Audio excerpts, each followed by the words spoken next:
Pwede ba ang mayonnaise sa low carb? Oo naman. Pero pinakamagandang option yung mayonnaise na gawa sa avocado oil or olive oil. Medyo pricey yon kaya gawa na lang tayo. Para sa ating homemade mayonnaise, kailangan lang natin ng isang pirasong itlog.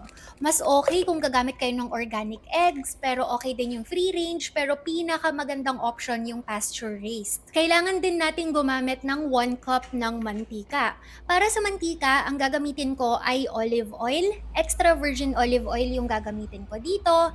And kung gusto nyo naman na subukan siya or mas prefer ninyo na gamitin yung avocado oil, pwede rin naman. Same measurement to 1 cup. Low carb naman kasi talaga ang mga mayonnaise. Maliban na lang dun sa mga mayonnaise na mayroong halong asukal.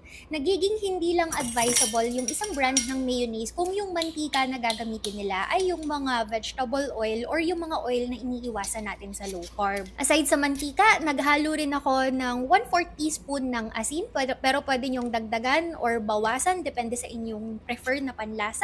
Tapos, naglagay rin ako ng apple cider vinegar na 1 tablespoon at ito namang mustard ay optional lang. Pero in my opinion, siya yung nagpapasarap dito sa mayonnaise na to. Gagamit lang ako ng hand blender para dito dahil tinatamad ako na mag-whisk.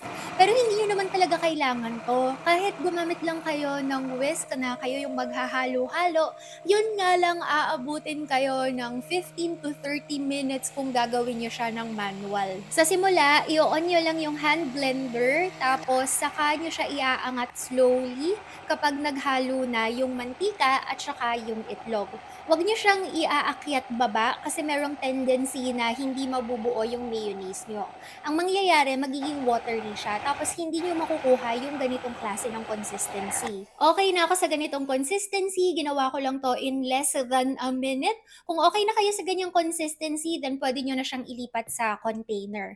Pero kung gusto nyo pa ng medyo watery, pwede pa naman kayong maghalo ng mantika. Ganito lang kadali gumawa ng mayonnaise. Low carb naman kasi sana lahat ng mga mayonnaise na nakikita natin sa supermarket dahil mababa naman yung carbohydrates nila. Kaya lang, ayun nga, gawa sila mostly sa mga inflammatory oils. Tapos, meron ding mga mayonnaise na hindi siya gawa sa totoong itlog.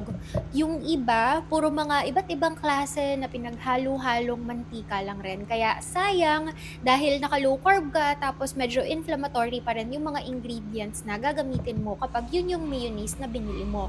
Kaya for me, either bibili na lang ako ng mga low carb option ng mayonnaise or para mas mura at para safe at para sure ako sa ingredient, gumagawa na lang ako ng homemade. Ito pala yung current obsession ko, kaya napagawa ako ng aking homemade mayonnaise.